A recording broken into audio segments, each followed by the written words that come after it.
Alright, today we're going to be doing the rearmost section of the emergency brake cable on a 2012 Ford Focus. This is a manual transmission. I guess this kid doesn't like to have to shut his vehicle off every time he has to run into the Unimart, so he likes a working emergency brake. Or if you're just a high-speed individual out there and you like everything to work the way it's supposed to, and you want to replace your cable. I think most Americans just leave it be, but if you're high speed and you want your cable to work, we're going to show you how to replace it. This is the section that's exposed to the elements. So I'm going to show you under here, around the bend where it bends out from the wheel here is where it gets a little corroded, and I don't know if you can see it up in there. That's where it gets a little corroded and the cable gets stretched and all that.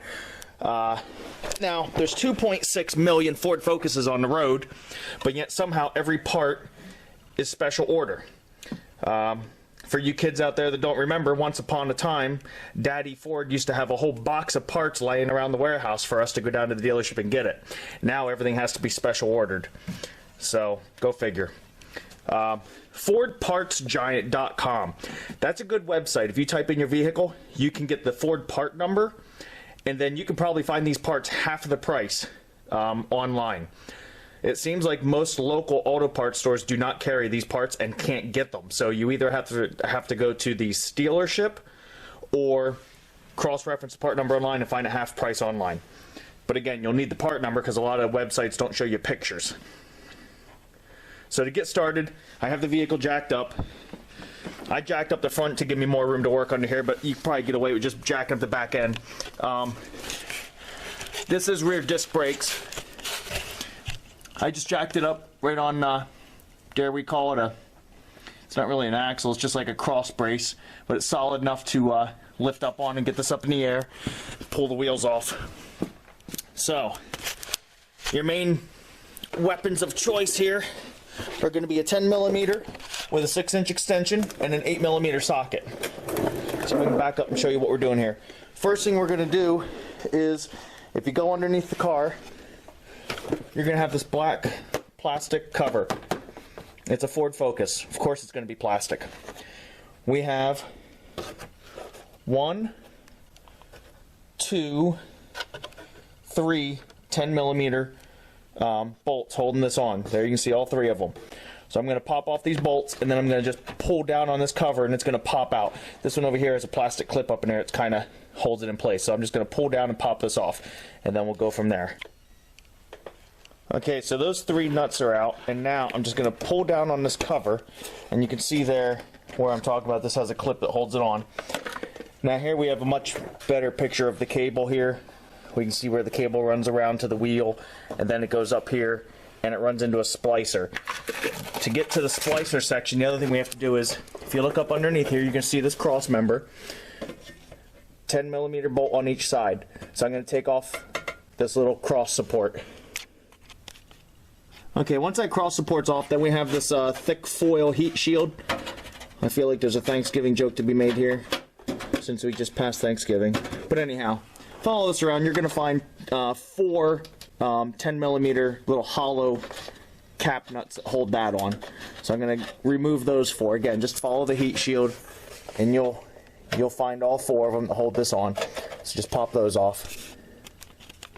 Alright, we're kind of working close quarters here, but once you get those 4 nuts off, all you're going to do is just pull this down and just kind of, you can bend and mangle this a little bit because you're going to have to bend it to get it back up in there. But you're just going to pull this down around the exhaust pipe. See the pipe under there?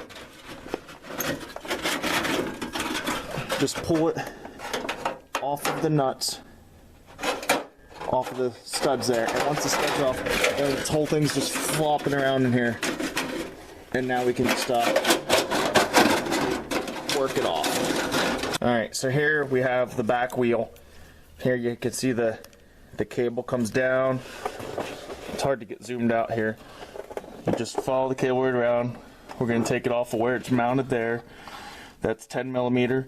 That's a plastic retaining clip that I don't even know why you need it, but if you want that warm fuzzy feeling of no extra parts, you can put that back in. Then it runs up here. here's where it disappears behind that heat shield that we just took off. And then you see where it comes out here. Both of the cables run up to this splicer. Better lighting.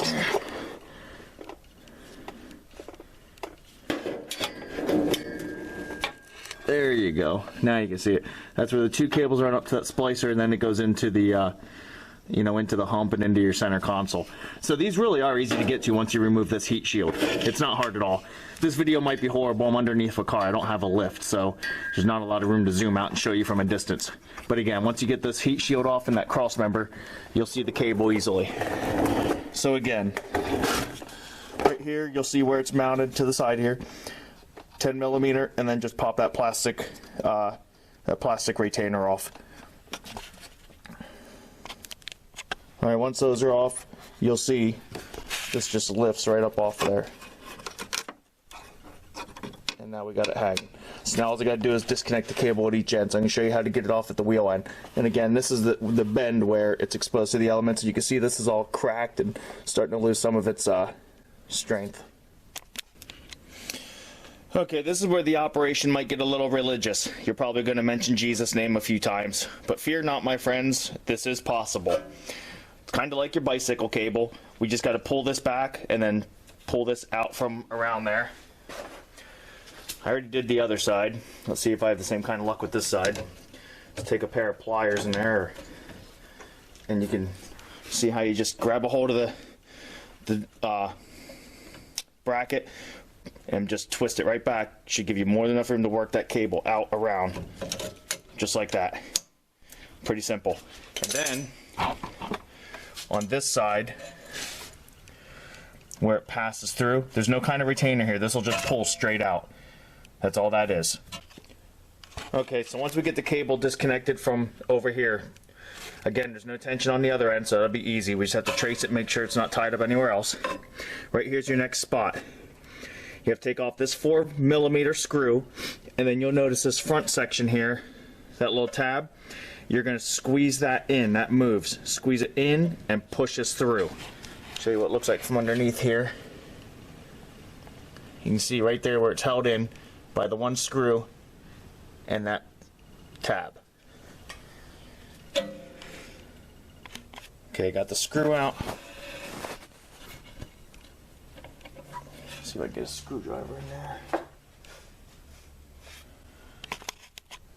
Okay, so once the screw's out, I can just take a flathead screwdriver here, push in on that tab, and push it right through.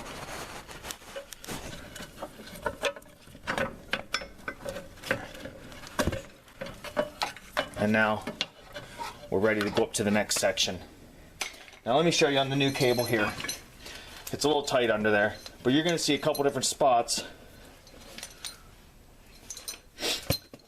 where the cable has a brake line running through it right there. I'm showing you this so that you know these connectors come on the cable.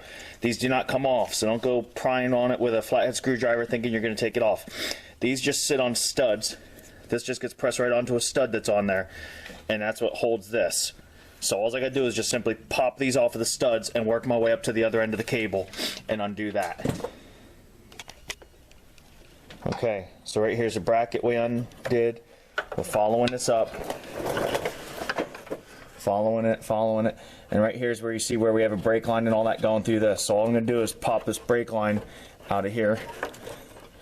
I'm going to have to get two hands to use a flathead screwdriver to pull those two sections away as I pull this brake line out, and then this whole thing is just going to pull off of this stud just like that, and I'm just going to keep following that cable.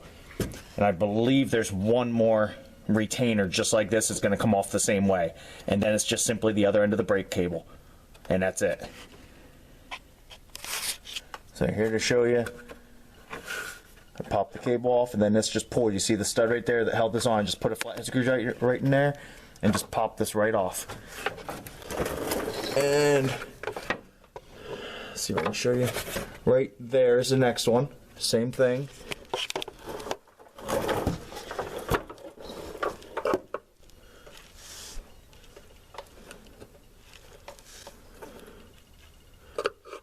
So the same thing, I have my flathead screwdriver. This is really hard to record upside down and do this.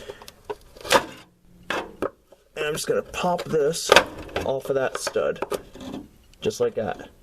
And that's all held down on.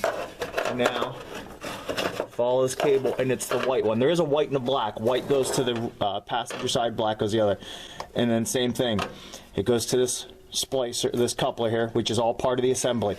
All I have to do is disconnect this one cable from this, and then that's it. And then I just simply do the other side and replace my cable.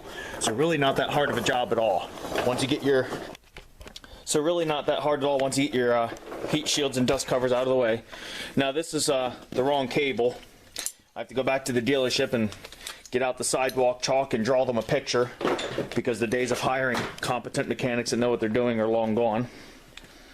Sorry, I'm not a fan of dealerships. But this gives you an idea of what the cable does look like. You know, this here section comes on it. I don't know why my video is all out of focus. But, and then, you know, you have your retainers right on the cable. The metal sections we unbolted. This is the end that these people gave me wrong. That's the wrong end. It's a 2012 Ford Focus. I might as well be ordering parts for a 1962 Maserati. I mean, I don't know. I don't see what's so difficult about it. 2.6 million of them on the road, and I got to special order every part, and even then the dealership gets it wrong 9 times out of 10. So that's another reason why I'm a big fan of take your parts off, go to the dealership, match it up, make sure you're getting the right one the first time around, because I will not take their 25% restocking fee when they give me the wrong part. So, sorry, I had to vent there a little bit. Not a fan of dealerships. So, that's it, guys. Again, not really a hard job. So, alright, hope that helps you out a bit. One last side note on this, guys. On the passenger side, you have to feed the cables from here back to each side. In this whole conglomerate of crap here, when you're feeding the cable through, it helps to pull these retainers off. And these just pull straight down. They're also on a stud. But that'll give you enough room to move all, to kind of flex these lines to be able to squeeze that cable out. Because, let me get the other end here. When you get near that, when you get near this metal bracket, that's tight fitting through there. So that'll give you the room to flex these lines out of the way to feed that cable back through there. So just wanted to drop that last hint to you in case you struggle with that. All right,